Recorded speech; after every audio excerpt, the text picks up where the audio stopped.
2 Timothy 4, 2 through 5, and this is Paul talking to Timothy, and so it says, preach the word of God, be prepared whether the time is favorable or not.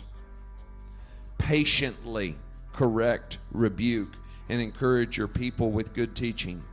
For a time is coming when people will no longer listen to sound and wholesome teaching.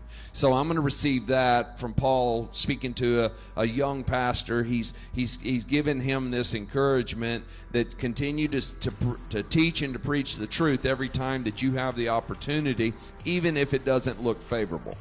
Even if it doesn't look like you're going to have a big crowd, or you don't have 10 extra believers to support you that day, still stand strong on the word of God. But then he goes on and he says this, he says, they will follow their own desires and will look for teachers who will tell them whatever their itching ears want to hear.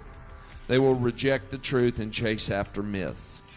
But you should keep a clear mind in every situation. Don't be afraid of suffering for the Lord. Work at telling others the good news and fully carry out the ministry God has given you. You know, Timothy really is going to be reflected here in this conversation as the believer. As a believer, you need to not become discouraged. As a believer, you need to stay encouraged by the Word of God. Because the world around you is going to continually be evil. It's going to continually be perverted. It's going to continually be wicked in all sense and all ways.